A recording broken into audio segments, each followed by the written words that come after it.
कि मैं हिंदी मीडियम से था और प्योर गांव से पढ़ा हुआ था, ठीक है। फिर भी मेरा जब CGL 2020 का जो प्री का एग्जाम था, उसमें मेरा इंग्लिश का स्कोर 50/50 था। मैं पूरी मैथ्स को सर 5 घंटे में, तो CGL में जो एग्जाम में प्री मेंस किसी में भी आती है ना, 5 घंटे में पूरी मेंस का रिवीजन करके अगले दिन में 200 में से 180 190 नंबर ला सकता हूँ सर। लगातार सर मैंने 28 से 30 एग्जाम दिए मैंने, और 22 से 23 मैंने क्वालिफाई किए pre. So in MEA, CSS, ED, intelligence bureau, उसके बाद income tax inspector, excise inspector, sub inspector in narcotics. Sir इनका तो पढ़ते ना कि ये कौन सा एग्जाम है, तो मतलब वो सर पोस्ट प्रेफरेंस सीट देखी मैंने, उसके बाद मैंने सोचा कि निकालना तो ये एग्जाम है। चलिए मैं बताऊँ आपको कि अगर आप सिलेक्शन नहीं ले पा रहे ना, इसके लिए केवल और केवल सिर्फ आप जिम्मेदार हो। हेलो नमस्कार, स्वागत है आप सभी का एक बार फिर से मोटिवेशन फैक्ट्री के इस शानदार प्लेटफॉर्म पर। मेरा नाम है अंकित शर्मा और आज की इस वीडियो में हमारे साथ मौजूद है हिमांशु गौतम सर। सर के बारे में मैं बताऊं तो सर ने एसएससी के लगभग सारे एग्जाम क्रैक कर रखे हैं। जो भी CHSL, CPO और जितने भी एग्ज़ाम होते हैं वो सारे क्रैक कर रखे हैं। लेकिन अगर आप अब यहाँ पर आपका ये आएगा कि फिर लगातार एग्ज़ाम क्यों देते जा रहे हैं, आपके कमेंट्स भी आते हैं। लेकिन अच्छी बात ये रही कि सर ने किसी की सीट को बर्बाद नहीं किया है। जो फाइनल राउंड होते हैं वहाँ तक सर नहीं गए हैं, DV स्किप कर दिया है, फिर किसी का सेकंड राउंड स्किप कर दिया है। क्योंकि सर का जो गोल था वो अभी आकर अचीव हुआ है, सर का जो सपना था वो अभी आके पूरा हुआ है। क्योंकि SSC CGL 2020 से सर का 197 रैंक के साथ SSC CGL में सिलेक्शन हुआ है। सर वहाँ पर मनचाही पोस्ट अपनी ले सकते हैं। और दूसरी बात, आपको एक कैप दिख रही होगी, सर 2019 से एक्साइज इंस्पेक्टर भी है। तो इस वीडियो में सर का जो एक्सपीरियंस है, भर भर के एक्सपीरियंस सर के पास है। SSC का सारे एग्जाम दे रखे हैं, बहुत ज़्यादा एक्सपीरियंस है। सर की जो जर्नी रही, सर का स्ट्रगल रहा, जितनी भी तमाम बातें हैं, मोटिवेशनल पर्पस से ये वीडियो बहुत शानदार होने वाला है। क्योंकि स्ट्रगल भी बहुत सर ने किया है, तब जाके ये मुकाम आज हासिल हुआ है। उन सारी बातों पर भी हम चर्चा करेंगे और थोड़ी बहुत हम स्ट्रेटजी भी डिस्कस करेंगे। बाकी कंप्लीट स्ट्रेटजी के लिए आप हमारा दूसरा चैनल जो कि हमने हाल ही में लॉन्च किया है, SSC CGL मोटिवेशन फैक्ट्री, उसको आप सब्सक्राइब कर सकते हो। उसका लिंक डिस्क्रिप्शन मिल जाएगा, वहाँ सर की डिटेल स्ट्रेटजी आपको मिल जाएगी। तो सर बहुत बहुत स्वागत है आपका मोटिवेशन फैक्ट्री पर, और बहुत बहुत शुभकामनाएं। आपका जो इतने लंबे समय तक आपका जो सपना था वो आखिरकार 2020 में SSC CGL ने पूरा कर दिया है। तो सर कैसा महसूस हो, ज़रा पहले तो आप ही बताइए। सर लिटरली बहुत अच्छा लग रहा है। एक्चुअली कल ही मेरा यूनिफॉर्म आया, और हम जब तैयारी स्टार्ट किए ना, तो तैयारी स्टार्ट करने पे हम यूट्यूब पे बहुत सारे वीडियो देखते थे, किसी के इंटरव्यू देखते थे, कोई यूनिफॉर्म में कोई रील्स बना रहा है, कुछ भी बना रहा है, हम देखते थे और मोटिवेट थे कि यार हमें कब मिलेगी ये चीज़। कोई अपनी ग्रेड पे का वीडियो बना रहा है, सैलरी का वीडियो बना रहा है। तो कल ही मेरी सैलरी भी आई पहली, और कल ही मेरी यूनिफॉर्म भी आई। तो मतलब वास्तव में काफ़ी अच्छा लग रहा है। और आप जो सोचते हैं कि आपने आज सपना देख रहे हो, आप उसके लिए लगातार लगे पड़े हो कि नहीं, आप डेली मेहनत कर रहे हो, रातें खराब कर रहे हो, अपने लगे पड़े हो, और एंड में जब वो चीज़ अच्छी होती है ना सर, तो वो चीज़ शब्दों में बयान नहीं कर सकते। जो लोग देख रहे हैं वो पढ़ेंगे, और जब बनेंगे तब आज जो मेरी फीलिंग है सर वो समझ पाएंगे। सर आपका SSC का इतना बड़ा लंबा एक्सपीरियंस है, उस पर हम आएंगे। लेकिन पहले सर आप अपना एजुकेशन बैकग्राउंड और शुरुआती पढ़ाई लिखाई आपकी कहाँ पर हुई, कहाँ पर आप रहे। सर मैं राजस्थान का एक काफ़ी छोटा सा ज़िला है बूंदी, ठीक है, तो वहीं का रहने वाला हूँ बूंदी में। तो सर बूंदी में एक छोटा सा गाँव है सर, बड़ोदिया। तो स्टार्टिंग में गाँव में पढ़े सर, तो मतलब 3rd 4th क्लास हम गाँव में पढ़े। उसके बाद हम पढ़ाई की वजह से बूंदी शिफ्ट हुए, ठीक है। उसके बाद सर आदर्श विद्या मंदिर के जो हिंदी मीडियम स्कूल होते हैं, वहाँ मैंने अपनी पढ़ाई आगे की। और उसके बाद मैं जो जयपुर में जो सर मेरा SKIT कॉलेज है, वहाँ से मैंने बीटेक किया इलेक्ट्रिकल से। और सर बीटेक हुआ मेरा, तो 4 साल की बीटेक थी। उसमें सर मेरे मैथ्स में भी बैक लगी, मतलब बैक का मतलब आप समझते हैं कि ठीक है, आपके क्वालिफाइंग स्कोर नहीं था, तो मैथ्स में भी बैक लगी। फिर भी सर कंटिन्यू किया। सर वहाँ पे कंपनीज आना स्टार्ट हुई। आपको पता है कि जब बीटेक होती है तो कंपनीज आना स्टार्ट होती है आपकी जो जॉब के लिए, ठीक है। तो वहाँ पे जाओ, तो हमने वहाँ पे उसकी तैयारी के लिए हमने जो रीजनिंग पढ़ी या मैथ्स पढ़ी। तो वहाँ से मुझे लगा कि रीजनिंग मैथ्स में जो कोई एग्ज़ाम हो जहाँ रीजनिंग और मैथ्स इंपॉर्टेंट है, वहाँ मैं कुछ कमाल कर सकता हूँ। क्योंकि जब चीज़ें पढ़ी और जल्दी से मेरे को समझ में आने लगी, तो यार मैं कर सकता हूँ। फिर लगातार सर मैं कंपनीज में बैठा, तो जो सर रीजनिंग के जो पहला राउंड होता है, एप्टीट्यूड टेस्ट होता है, वहाँ मैंने सब क्लियर किए। लगभग मैंने 11-12 कंपनीज़ के एप्टीट्यूड टेस्ट क्लियर किए। पर सर मेरी इंग्लिश बहुत कमज़ोर है। जो मैंने बताया मैं गाँव से था, और हिंदी मीडियम, प्योर शुद्ध हिंदी मीडियम, आदर्श विद्या मंदिर। तो सर मैं कभी ग्रुप डिस्कशन में बाहर हो रहा हूँ, मैं कभी इंटरव्यू में बाहर हो रहा हूँ। तो मुझे ये भी समझ में आ गया कि प्राइवेट में नहीं होने वाला, जो करना है सरकारी में करना पड़ेगा।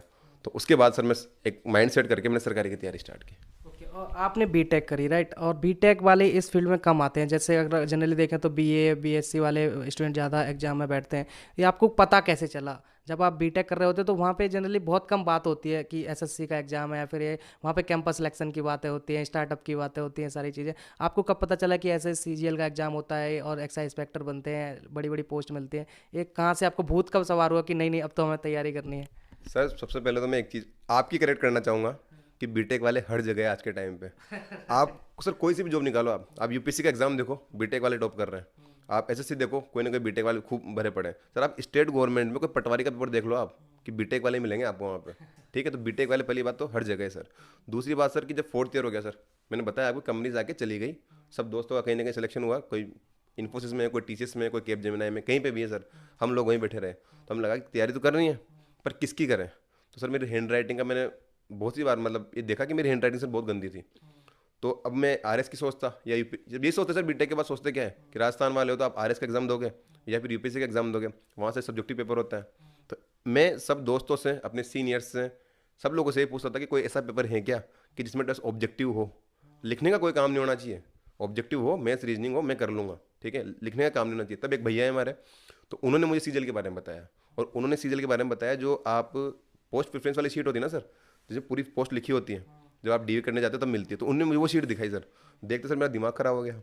उसमें जो पोस्ट लिखी होती है sir, ASO in MEA, CSS, ED, intelligence bureau, उसके बाद income tax inspector, excise inspector, sub inspector in narcotics. Sir इनका तो पढ़ते ना कि ये कौन सा एग्जाम है, तो मतलब वो सर पोस्ट प्रेफरेंस सीट देखी मैंने, उसके बाद मैंने सोचा कि निकालना तो ये एग्जाम है, बस इसी का भूत सवार हुआ और फिर ये एग्जाम निकालना है मुझे सर। वहाँ से मतलब वो प्रेफरेंस सीट देखने से सर मैंने तैयारी स्टार्ट की। ओके, अभी आपने एक बात नोट करी होगी, जो भी बहुत सारे एस्पिरेंट्स इस चीज़ को फेस कर रहे हैं, कि आपने सर ने बताया कि उनकी हैंड राइटिंग ख़राब थी, दूसरा वो हिंदी मीडियम से पढ़े हुए थे, उनकी इंग्लिश भी बहुत ज़्यादा अच्छी नहीं थी, लेकिन फिर भी इन सारी कमियों के बावजूद, जो आप लोग भी फील करते हो कि हमारे पास ये सारी कमियां, कैसे एग्जाम होगा, उसके बावजूद सर आपके सामने बैठे हुए हैं, एग्जाम्पल हैं कि उन्होंने इतनी अच्छी रैंक के साथ 2020 भी क्रैक किया है और 2019 भी क्रैक किया है, एक्साइज इंस्पेक्टर की पोस्ट मिली है और भी तमाम सारे एग्जाम क्रैक किए। तो आपको इस चीज़ से नहीं घबराना है, राइट सर? Definitely sir. हाँ, तो सर आपका जैसे हिंदी मीडियम से ही बात करते हैं, इंग्लिश को कैसे आपने सुधारा? इंग्लिश का जैसे एक बहुत डर बैठ जाता है, क्योंकि तो उसको कैसे आपने ओवरकम किया और कैसे इंग्लिश को अपने स्ट्रॉन्ग किया? सर एक्चुअली ना मैंने कॉलेज टाइम पे अपनी रीजनिंग कंप्लीट कर ली। देखो आप अगर सर एक बड़ा पेपर देखोगे ना, कि सीजल का एक पेपर है 100 क्वेश्चन है, तो आपको डर लगेगा। सर इसको बांट लो आप, 25 क्वेश्चन रीजनिंग के आने, 25 मैथ्स के आने, 25 इंग्लिश, 25 जी के आने वाले हैं। तो मैंने सर जो 25 रीजनिंग वाला पार्ट है वो कॉलेज टाइम पे खत्म कर लिया। अब मुझे जो तैयारी करनी थी ना, जो जयपुर से मैंने तैयारी की, उसमें मुझे मैथ्स रीजनिंग, मैथ्स जीके और इंग्लिश देखनी थी। ठीक है, जीके आप डेली पढ़ रहे हो, और सर जीके की एक क्वालिटी है कि अगर आपकी अच्छी नहीं भी है ना तो ही फर्क नहीं पड़ता, क्योंकि किसी की अच्छी नहीं होती। टॉपर है वो भी आपसे लगभग 2-5 नंबर ज़्यादा लेके आ रहा होगा। ठीक है, तो जीके का डर था नहीं सर। मैथ्स मैंने कवर की, धीरे धीरे मैथ्स करा, तो मुझे फाइनल जो डर था ना सर वो इंग्लिश का था। तो सर इंग्लिश में मैंने क्या किया, सबसे पहले सर कंटेंट ढूंढना, कि कंटेंट अगर आपका अच्छा है, मैं सभी लोगों से कहना चाहूँगा जो तैयारी स्टार्ट कर रहे हैं या करना स्टार्ट करने वाले सीजन 2023 के लिए, कि भैया कंटेंट ढूंढ लो। चाहे से आप 2 दिन लगा दो, 2 महीने लगा दो, पर कंटेंट एक बार कंफर्म मिल गया आपको कि यार इससे बेस्ट कंटेंट नहीं मिलेगा, फिर पढ़ाई स्टार्ट करो। क्योंकि कंटेंट सर मुझे लगता है कि मैंने बहुत सारा टाइम तो अपना कंटेंट में खराब कर दिया सर। अगर मुझे कंटेंट सही टाइम पे सही मिलता ना, तो मैं शायद ये जो रैंक या जो भी पोस्ट है वो मैं पहले ले लेता सर। तो सर मैंने इंग्लिश में ये किया कि जो जयपुर में सर मनीषा मैम है, उनका सर मुझे कंटेंट मिला। ठीक है, वहाँ से मैंने पढ़ाई स्टार्ट की। तो सर मैंने फिक्स किया कि जैसे अब इंग्लिश सर मैंने बताया आपको कि सीजल को मैंने 4 भागों में बांटा, सर उसमें इंग्लिश को भी मैंने फिर 10 भागों में बांट लिया। सिनोनिम, एंटोनिम, और जो स्पेलिंग वाला पार्ट होता है वो एक, ग्रामर वाला पार्ट अलग होता है, क्लोज वाला पार्ट अलग होता है, मिसिंग जो होते हैं वर्ड्स वो वाला पार्ट अलग होता है, उनको भी बांटा सर मैंने। तो सर मैं डेली का यही रूटीन था, सुबह उठो आप, आधा 1 घंटे में जितने वर्ड्स पढ़ सकते हो वर्ड पढ़ो, उसके बाद आप इंग्लिश का न्यूज़पेपर पढ़ो। तो डेली मैं इंग्लिश को 5 से 6 घंटे देता था, क्योंकि सर 5-6 घंटे मैंने इंग्लिश को दिए। मैथ्स जो मेरी सर थी पहले से अच्छी, और मैंने उसको भी और करता था, 2 घंटे मैथ्स में लगते थे, 2 घंटे जीके में दे रहे हो आप, रीजनिंग पढ़नी नहीं थी क्योंकि वो कर चुके थे आप। तो 9 घंटे की पढ़ाई होगी और इतना टाइम मिलता है सर पढ़ाई करने के लिए, तो मैंने आधा टाइम अपना इंग्लिश को दिया सर। इसका सर फायदा ये हुआ कि मैं हिंदी मीडियम से था और प्योर गाँव से पढ़ा हुआ था। ठीक है, फिर भी मेरे साथ सीजल 2020 का जो प्री का एग्जाम था, उसमें मेरा इंग्लिश का स्कोर 50/50 था। मेरे मैथ्स में सर 48 मार्क्स थे, जिसमें मुझे गर्व था कि मेरी मैथ्स बहुत अच्छी है, उसमें मेरे सर 48 मार्क्स थे, पर सर इंग्लिश में मेरे 50/50 स्कोर था। तो यही था कि इंग्लिश को भी मैंने बांटा और हर टॉपिक को डेली टच किया। सर ये गलती करते हैं लोग कि वो हर टॉपिक को डेली टच नहीं करते। अगर इंग्लिश में सिनोनिम एंटोनिम आते हैं वोकैब के, तो मैंने डेली करना है। एरर आता है तो डेली करना है, 2 क्लोज डेली लगाने, आधा घंटा न्यूज़पेपर डेली पढ़ना है। ईडियम फ्रेज आते हैं तो वो डेली करने हैं, fill in the blanks daily करने हैं, सेंटेंस इंप्रूवमेंट डेली करना है, जम्बल जो क्वेश्चन आते हैं आप डेली के 10 ही लगाओ, पर आपको टच करना है डेली। आप सारी टच करोगे ना सर, तो उनके साथ एक रिश्ता सा बन जाता है और वो चीज़ फिर आपकी हो जाती है सही, उसमें कोई दो राय नहीं है। तो इंग्लिश का सर मैंने ऐसे पूरा सर आपने इतने सारे एग्जाम क्रैक किए, पहला एग्जाम आपका कब क्रैक हुआ और कौन सा वो एग्जाम था? फिर उसके बाद आपने कौन से एग्जाम दिए और कौन से एग्जाम में आपने सफलता हासिल करी? फिर धीरे धीरे आपका और सपना बढ़ता गया आगे के लिए, वो सर उस जर्नी को बताइए, एग्जाम वाली जर्नी को। सर मैं एग्ज़ाम में बताऊँ आपको कि मार्च 2018 जो लोग अगर हैं उस फील्ड के अभी भी बैठे हैं। तो सर मार्च 2018 में मेरा CHSL का एग्ज़ाम हुआ था sir. CHSL combined high secondary level 2017 वाला पेपर हुआ सर। तो उसका मैंने फॉर्म फिल किया क्योंकि 2 महीने बाद मैं ग्रेजुएट होने वाला था। तो मैंने कहा, अब तो स्टार्ट कर दो देना। तो सर मैं बाकायदा पेपर दिया मैंने। उसमें सर मेरा स्कोर आया 150 आउट ऑफ 200। सर ये काफ़ी अच्छा स्कोर था उस टाइम पे, ठीक है।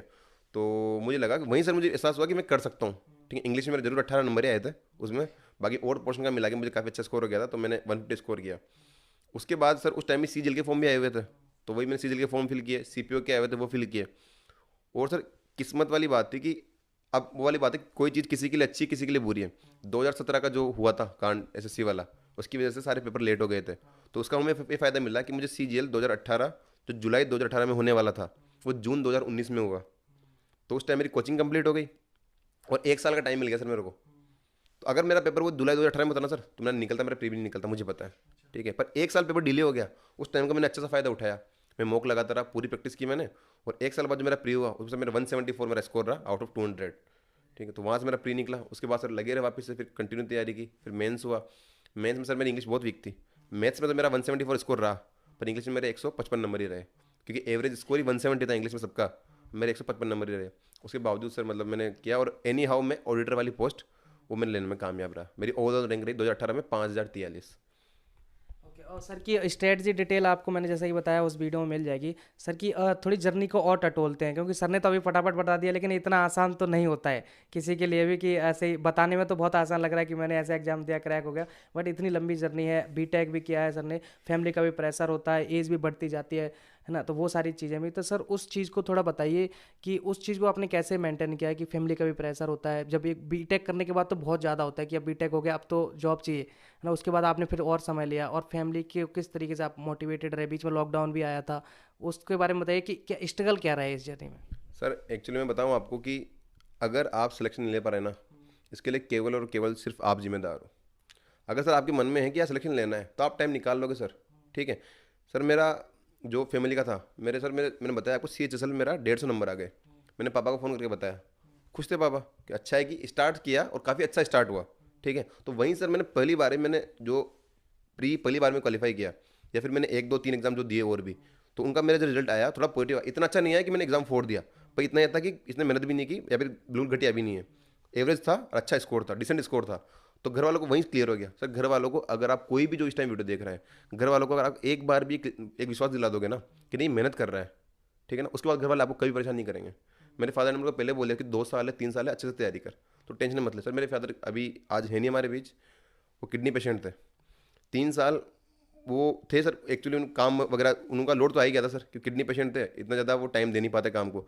फिर भी उन्होंने सर मेरे को ये चीज़ नहीं बोली कि सर मैंने CHSL 2017 छोड़ दिया, मेरा सिलेक्शन होता, मैं पोस्ट ले भी सकता था, ठीक है। मैंने जानबूझ के छोड़ दिया कि मेरा टारगेट CGL था, ठीक है, क्योंकि मुझे विश्वास आ चुका था। जब तक DV की डेट आई ना सर, मुझे ये आ गया था कि मैं CGL फोड़ दूंगा तो उसकी सीट खराब क्यों करूँ मैं, ठीक है। तो फिर मेरे फादर ने रोका नहीं मेरे को कि यार जॉब ले ले ये वाली या कुछ भी फ़ायदा। उन्होंने मेरे को हमेशा ये बोला कि आगे करता रहे, तू करेगा। तो आप अगर एक बार भी घर वालों को विश्वास दिला दोगे कि हाँ आप कर सकते हो, तो कभी भी आपको नहीं रोकने वाले। उसके बाद सर मैंने CGL दिया, CPO के मैंने एग्ज़ाम दिए लगातार। सर मैंने 28 से 30 एग्ज़ाम दिए मैंने, और 22 से 23 मैंने क्वालिफाई किए प्री। मेरे पास सर लिखे हुए हैं, तो मैं आपको जरूर दिखाऊंगा इसको, ठीक है। सर मैंने SBI PO दिया, मेरा प्री क्वालिफाई हुआ। मैंने CPO सर 18 19 20 तीनों दिए थे, वो मेरे क्वालिफाई हुए थे प्री। CHSL 17 18 19 दिए थे मैंने, वो क्वालिफाई थे। इसके अलावा सर मैंने FCAT के तीनों एग्ज़ाम दिए। जब तक मैं एज मेरी उससे नहीं गई तब तक मैंने वो दिए गए सर। CDS के एग्ज़ाम दिए मैंने, वो मेरे क्लियर थे। इसके बाद सर फूड कॉर्पोरेशन इंडिया का FCI का एग्ज़ाम था, वो मैंने दिया। सर इंटेलिजेंस ब्यूरो का भी मेरा इंटरव्यू हुआ था, तो इंटरव्यू में नहीं कर पाया सर, बाकी इंटेलिजेंस IB का मैंने इंटरव्यू दिया। इसके अलावा सर बहुत सारे एग्ज़ाम थे। और सर एग्ज़ाम देने का रीज़न होता है, पता है, आज अभी सर CGL के एग्ज़ाम चल रहे हैं, और थोड़े टाइम में 2023 के भी आने वाला है, मेंस भी आने वाला है। सर बच्चों में एग्ज़ाम फियर होता है बहुत भारी वाला, ठीक है, कि एग्ज़ाम सर दे रहे थे, बोलते हाथ कांप रहे थे, घबराहट हो गई थी, हार्ट बीट बढ़ गई थी। सर ये चीज़ें ओवरकम हो जाएगी। मेरी शायद तैयारी करने में 5 से 7 हज़ार रुपये खर्च हुए कंटेंट पे, पर मेरे सर फॉर्म भरने में 30 35 हज़ार रुपये खर्च हो गए। क्योंकि सर एग्ज़ाम सारे दिन, जैसे CWC का फॉर्म ही 1,000 1200 का आता है, और बहुत सारे जो WA वगैरह इनकी जो पोस्ट आते हैं, फॉर्म आते हैं, बहुत महंगे आते हैं। सर मैंने फिर भी फिल किया, क्यों, एग्जाम सेंटर पे जाना है, और एग्जाम सेंटर के जो डर होता है ना सर, उसको फील करना है। पहली बार मैं क्या, मुझे भी डर लगा सर, पर धीरे धीरे वहाँ का सर वो घर से हो गया मेरे लिए। एग्जाम सेंटर पे जाना और एग्जाम देना मेरे लिए घर से हो गया। मतलब कभी लगता नहीं था कि मैं एक बहुत ऐसा एग्जाम देने जा रहा हूँ जहाँ इंस्पेक्टर बनते हैं, जो अच्छी वाले ग्रेड पे मिलता है, जहाँ ईडी में जाओगे, इंटेलिजेंस ब्यूरो में जाओगे या इंस्पेक्टर बनोगे, आप कभी लगा ही नहीं सर। इतनी बार एग्जाम दे लिया ना, आराम से गया, मतलब बैग वगैरह जमा करा हुआ है, अंदर गया, एडमिट कार्ड दिखाया, पेपर आया, पेपर दिया, बाहर निकले, बिल्कुल 1% सर हार्ट बीट 72 से 73 भी नहीं हुई सर।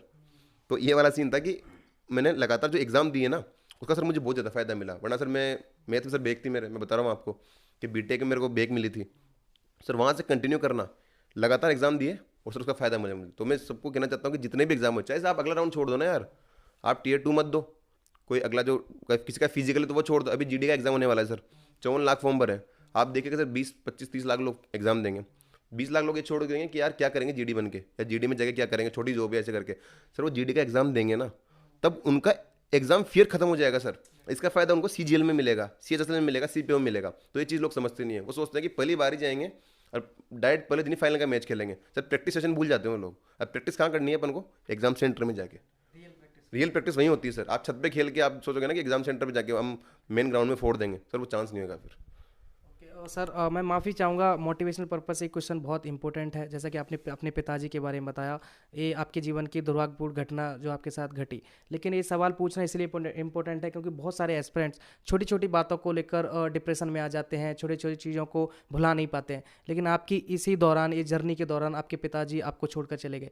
उसके बाद सर आपने अपने आप को कैसे संभाला और किस तरीके से आपने की नहीं से फिर से सारी चीज़ें शुरू करी? क्योंकि अब बहुत बड़ी क्षति होती है एक, जब पिताजी साथ छोड़ के जाते हैं। तो सर प्लीज़ थोड़ा इसके बारे में अगर बताएंगे आप, तो बहुत सारे एस्पिरेंट्स को मोटिवेशन और ताकत मिलेगी, हिम्मत मिलेगी। सर एक्चुअली मतलब 2019 के स्टार्टिंग में पिताजी को डायग्नोस हुआ कि किडनी पेशेंट है वो। तो उनको सर डायलिसिस, सब लोग जानते हैं कि डायलिसिस क्या चीज़ होती है। तो वो स्टार्ट हुआ डायलिसिस में, वही कि वीकली आपको 2 या 3 दिन हॉस्पिटल जाना पड़ेगा। तो सर मेरे जो भैया हैं उन्होंने बड़ा इस मामले में सपोर्ट किया, क्योंकि उन्होंने सब चीज़ें संभाल ली। अगर मुझे संभालनी पड़ती तो मैं पढ़ाई में टाइम नहीं दे पाता।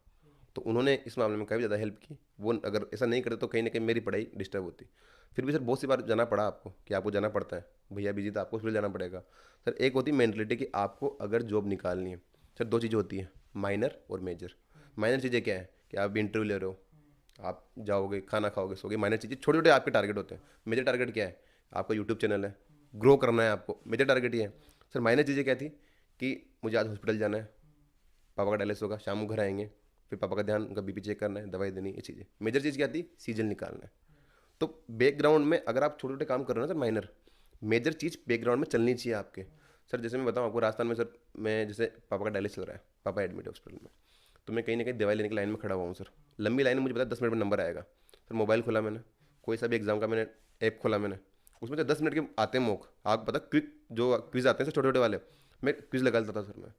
मैं चाहता तो 10 मिनट को सर मैं लाइन में देख के टाइम ख़राब कर लेता। मैं चाहता था किसी को फ़ोन लगा लेता, मैं चाहता 2 गाने सुन लेता, या कुछ भी सोच के अपने आप को डिप्रेस कर लेता। सर मैंने क्या किया, वो 10 मिनट जो मिले मुझे, उसमें मैंने फटाफट से 2 क्विज लगा ली 5-5 मिनट के, या एक क्विज लगा लिया 10 मिनट का। तो उस 10 मिनट को भी यूटिलाइज़ किया ना सर मैंने। तो ये सर ओनली वो, अगेन मैंने पहले कहता हूँ कि अगर आपका सिलेक्शन नहीं होता तो केवल केवल आप जिम्मेदार हो। आप उस टाइम को कैसे यूज़ कर रहे हो, आपको खुद का जो कंटेंट है ना, उसको इस तरीके से डिवाइड करना है कि आपके पास, अगर कि बहुत से लोग जॉब कर रहे हैं सर, जॉब के साथ में मुझे पता है कि 50% जो लोग एग्जाम दे रहे हैं ना, वो जॉब के साथ वाले हैं। तो वो कैसे उनकी तैयारी कैसे करनी चाहिए?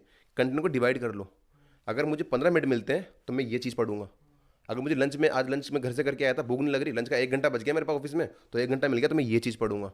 आधा घंटा बच रहा है तो मैं ये चीज़ पढ़ूंगा। कंटेंट को डिवाइड कर लो। तो मेरा पूरा कंटेंट डिवाइडेड था सर। मैंने बहुत से मौके में बताऊँ आपको, CGL 2019 का मुझे जो मेंस था, वो डायरेक्ट मैंने हॉस्पिटल से जाके दिया है।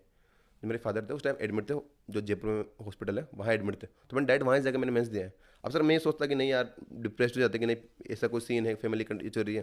सर आज हमारे बीच नहीं है, अगर मेरी जॉब नहीं होती तो ये और बुरा होता ना। मुझे पता था कि कुछ तो आगे कुछ भी हो सकता है, पर अपने आप को ये तो ना कि आप तैयारी करते रहो, कम से कम ये चीज़ हो जाएगी कि आप कहीं ना कहीं सेटल्ड हो, तो चीज़ें एक आपके कंट्रोल में होती हैं। तो यही है कि आपको लगातार करना है। जो माइनर मेजर वाली चीज़ें ना, कि छोटी छोटी चीज़ें सर, कि आज मेरा स्कोर कम आया, या मैं कहीं घर जाना है, कहीं शादी में जा रहे हैं, कुछ कर रही चीज़ें माइनर है। मेजर क्या है? एक एग्जाम जो आगे 6 महीने बाद, 5 महीने बाद होने वाला है, उसके लिए आज आपने क्या किया, ये इंपॉर्टेंट है। मेरे क्वेश्चन आया सर, रिवीजन का बहुत प्रॉब्लम आता है एस्पिरेंट्स को। जैसे पढ़ तो लेते हैं मोटिवेट होकर, 15 दिन पढ़ लिया, 20 दिन पढ़ लिया, लेकिन पीछे का जो बैकलॉग होता जाता है भूलते जाते हैं उसको। वो आप कैसे डील करते थे? कि आपकी क्या स्ट्रेटजी थी कोई? तो सर वो बताइए। सर मैं बताऊं आपको कि रिवीजन का इतना सा है कि रिवीजन एक भ्रम है, ये हो ही नहीं सकता किसी का। आप सोचते हो ना कि रिवीजन कर लेंगे, एग्जाम के पहले ये कर लेंगे, सर कभी नहीं होता, ये चांस नहीं सर। इतना टाइम देखे मैंने, इतने स्टूडेंट्स देखे हैं सर्कल में, 100, 150, 200 लोग हैं मेरे सर, कभी किसी का नहीं देखा कि रिवीजन कंप्लीट टाइम पे कंप्लीट कर रहे हैं। एक ही तरीका है आपको, जैसे मैं एग्जांपल दूं आपको टाइम एंड वर्क का। मंडे से आपकी कोचिंग में कहीं से भी स्टार्ट हुआ, टाइम एंड वर्क स्टार्ट हुआ, पता है 7 दिन में 10 दिन में खत्म हो जाएगा। जैसे सर वो खत्म हो रहा है, आपकी जिम्मेदारी बनती है कि एक अलग से एक दूसरी notebook low, time and work डालो और बिल्कुल शॉर्ट नोट्स, जितने शॉर्ट्स बन सकते हो, जितनी ट्रिक्स लिखी है ना सर, वर्ड टू वर्ड लिख दो कि अगर ये दिया हुआ हो और ये दिया हुआ हो तो इन दोनों को डिवाइड करके आंसर निकाल दें। बिल्कुल वर्ड टू वर्ड चीज़ें लिखी होनी चाहिए। आपके पास जो शॉर्ट नोट्स हैं सर, अगर किसी का एग्जाम आज है सर, कल तो सर डिप्रेशन में हो जाएगा वो, आप परेशान हो जाएगा, पर उसके पास शॉर्ट नोट्स है ना सर, वो सर मेरे पास आज मेरे शॉर्ट नोट्स हैं, ठीक है। मैं पूरी मैथ्स को सर 5 घंटे में, तो सीजीएल में जो एग्जाम में प्री मेंस किसी में भी आती है ना, 5 घंटे में पूरी मेंस का रिवीजन करके अगले दिन में 200 में से 180 100 नंबर ला सकता हूँ सर मैं आज के टाइम पे। तो शॉर्ट नोट्स का ये फायदा है कि आपको एक एग्जाम के लिए नहीं करना, आने वाले 20 एग्जाम को एक सिंगल नोट से करना है आपको। ऐसा नहीं कि बार बार पढ़ोगे आप, हर बार तो फिर मौके लगाने हैं आपको। तो अब मेरी ये इतनी सी सलाह है सब लोगों को कि यार आप शॉर्ट नोट्स बना के रखो, बिल्कुल शानदार तरीके से बन जाते हैं, ठीक है। और छोटी छोटी चीज़ें बारीकियाँ लिखो आप, ठीक है, जितनी ज़्यादा, ये नहीं कि शॉर्ट नोट्स आपको 2 ही पेज में करने हैं, शॉर्ट नोट्स चाहे 4 पेज में हो जाए, पर हर चीज़ उसमें आनी चाहिए। जो शॉर्ट नोट्स बनाओ आप सर, वो आपको जरूर फायदा देगी। और सर लास्ट में जो नए एस्पिरेंट्स के लिए आपके क्या मैसेज होंगे, क्या संदेश होंगे, या फिर कुछ मेरे से पूछना छूट गया होगा, क्योंकि आपका इतना लंबा एक्सपीरियंस है, आप अच्छे से जानते हैं कि एस्पिरेंट्स के लिए अभी क्या हेल्पफुल हो सकता है, तो वो भी आप बता दीजिए। और बाकी आपके क्या संदेश, क्या मैसेज होंगे? सर मैं जो नए एस्पिरेंट्स हैं या कोई भी सर तैयारी कर रहा है, मैं उसको एक सीधी सी बात बता रहा हूँ, सिंपल सा डेटा, कि अभी जो प्रधानमंत्री जी ने बोला 1 साल में 10 लाख जॉब देने वाले, वो कंफर्म वेरीफाइड सरकारी जॉब विद कॉल लेटर, जो जॉइनिंग लेटर है वो देने वाले हैं। 3 लाख लगभग हो चुकी है और 7 लाख देने वाले हैं। वैकेंसी तो आने वाली साहब, ठीक है। आपको क्या करना है सर, 7 लाख में से मैं शर्त लगा के रहा हूँ कि 7 लाख में मैथ्स, रीजनिंग, इंग्लिश और जीके यही आएगी, कंफर्म है। इसके अलावा ऐसा नहीं कोई उर्दू आ रही है या कोई फ्रेंच आ रही है, ये 4 ही चीज़ें आएगी। तो जितना अच्छे से कर सकते हो इनको करो। दूसरी बात कि सर लोग तैयारी छोड़ देते हैं, आज पढ़ रहे हैं, ठीक है, आज इंग्लिश पढ़ी, 2 दिन इंग्लिश पढ़ेंगे, फिर बंद कर देंगे इंग्लिश, फिर 2 दिन मैथ्स पढ़ेंगे। आपको हर चीज़ डेली टच करनी है। 10 घंटे है ना, तो आप चाहे बांट लो, एक रीजनिंग सबकी लगभग अच्छी होती है, तो आधा घंटा रीजनिंग को, 1 घंटा रीजनिंग को दे दो आप, 2-3 घंटे आप मैथ्स को दे दो। जिसके मेरी मैथ्स अच्छी तो मैं 1 घंटा देता था, मैं इंग्लिश को 4 घंटे देता था। अगर आपकी इंग्लिश अच्छी हो तो आप इंग्लिश को 1 घंटा दो, मैथ्स को 4 घंटे दो, और जीके के करंट अफेयर की वीडियो डेली देखो। मतलब आप डेली सारी चीज़ें टच करनी है आपको। और मॉक टेस्ट बहुत इंपॉर्टेंट है भाई। आप देखो कहीं युद्ध लड़ने जाते हैं अपन, ठीक है, आप जितनी मूवीज़ देखते होंगे, युद्ध के पहले क्या होता है, सामने वाली जो सेना होती है सब पता लगाते हैं कि उस सेना का पहले युद्ध किससे हुआ, कितने लोग हैं, इन्होंने पहले युद्ध किससे किया था, वही हारे थे या जीते थे, इनके पास तोपें कितनी है। तो आप जो भी एग्जाम दे रहे हो, चाहे सीजीएल हो या इंटेलिजेंस ब्यूरो हो, सीपीओ हो, सीएचएसएल हो, आप ये देखो कि उस एग्जाम का प्रीवियस ईयर क्या है। जब पिछली बार एग्जाम हुआ था तब कट ऑफ कितनी गई थी, कितने लोगों पे कट ऑफ गई थी, किस टॉपिक से कितने क्वेश्चन आए थे। ये एनालिसिस बहुत इंपॉर्टेंट है। लोग आते हैं, किताब उठाते हैं, पढ़ाना स्टार्ट कर देते हैं। ये सर आप कोई से भी टॉपिक उठाओ, टाइम एंड वर्क पे सर 500 तरह के क्वेश्चन बन सकते हैं। आपको ये देखना कि सीजीएल में कौन से 10 तरीके आते हैं, वो इंपॉर्टेंट है। तो यही है सर कि एक बार अपने एग्जाम, जो भी एग्जाम देने वाले हो, उसको अच्छे से एनालाइज करो कि इसमें एग्जाम में पर्टिकुलर पैटर्न आता क्या है। सर आज मैं लिटरली बताऊँ आपको कि सीजीएल में सर मेरा इतना एक्सपीरियंस हो गया कि अगर मैं ढंग से कुछ 10 पेपर लेके बैठ जाऊँ ना, तो आने वाले जो पेपर है, मतलब मैं अगर 500 क्वेश्चन लिख के दूँ आपको, तो उसमें से 50 से 60 क्वेश्चन आपको एग्जाम मिल जाएंगे, पक्की बात है। तो सर यही है कि आपको एग्जाम को देखना पड़ेगा, एनालाइज करना पड़ेगा कि एग्जाम होता कैसे है, कट ऑफ कितनी जाने वाली है और क्या मतलब रहने वाला है। तो आपको यही करना है कि एग्जाम को अच्छे एनालाइज करो, और जो डेली हर चीज़, डेली इंग्लिश भी पढ़नी है, डेली मैथ्स भी पढ़नी है, डेली जीके भी पढ़नी है, डेली रीजनिंग भी पढ़नी है आपको। इससे सर आपको बहुत फायदा मिलेगा। उम्मीद करते हैं दोस्तों कि आपको ये वीडियो काफ़ी पसंद आया होगा। सर ने जिस तरीके से अपनी जर्नी बताई, जिस तरीके से स्ट्रेटजी बताई, और बहुत बारीकी से सर ने सलाह दी आपको कि भाई कैसे करना है, रिवीजन कैसे करना है, वो सारी चीज़ें जानकर आपको बहुत कुछ सीखने को मिला होगा। और thank you so much sir, once again congratulation, बहुत अच्छा लगा आपसे बात करके। और उम्मीद करता हूँ कि आपने यहाँ तक वीडियो देखा है, यहाँ तक वीडियो देखने के लिए थैंक यू सो मच। और मैं एक बार फिर से आपको याद दिला दूँ कि अगर आप कंप्लीट स्ट्रेटजी जानना चाहते हो सीजीएल के रिगार्डिंग, जो भी आपके डाउट्स हैं, बुक लिस्ट के बारे में तमाम बातें, वो आपको नए चैनल पर मिल जाएंगी। सभी टॉपर्स के जितने कि हम इंटरव्यू करने वाले हैं, वो सभी टॉपर्स की कंप्लीट स्ट्रेटजी आपको हमारे नए channel SSC CGL motivation factory पर मिल जाएंगी। तो वो आप उसको जरूर आप चेकआउट करना। सीजीएल की तैयारी कर रहे हैं, फिर एसएससी एग्जाम की किसी की भी तैयारी कर, उसको सब्सक्राइब जरूर कर लेना। सर एक बात और मैं ओके, इंक्लूड करना चाहता हूँ कि सर मैं आपको थैंक यू बोलना चाहता हूँ। सर एक बात बताऊँ, मैंने भी आज के 3 साल पहले किसी यूट्यूब चैनल पे ऐसा कोई वीडियो देखा था जहाँ मैं इंस्पायर हुआ था। लिटरली बताऊँ, मैंने किसी सर का, जो अभी पढ़ाते हैं मैथ्स का, उनका मैंने इंटरव्यू देखा, कोई टॉपर का इंटरव्यू ले रहे थे, तो उसकी टॉपर की रैंक थी 419 रैंक। मैं बताऊँ आपको, ऐसे मैंने देखा 419 रैंक की, यार टॉप 500 में रैंक ले आऊँगा ना तो मेरा कहीं ना कहीं इंटरव्यू हो जाएगा। तो ऐसे ही मैं भी किसी इंटरव्यू को देख के इंस्पायर हुआ था। आज इस वीडियो को देख के कोई ना कोई इंस्पायर होगा। ठीक है, तो ये भी सर आपके लिए अच्छा है कि आप किसी न किसी को एनी हाउ इंस्पायर कर रहे हो, क्योंकि मैं तो सर किस प्लेटफॉर्म पे आके बताता है सर। ठीक है, तो आप ये जो काम कर रहे हो सर इंस्पायर करने का, ये काफ़ी अच्छा है। लोग देखेंगे कि हाँ चीज़ें देखेंगे और इंस्पायर होंगे, तो मतलब उसके लिए thank you so much sir. उम्मीद करते हैं दोस्तों आपने यहाँ तक वीडियो देखा है। यहाँ तक वीडियो देखने के लिए थैंक यू सो मच। तैयारी करते रहिए। Bye bye and take care.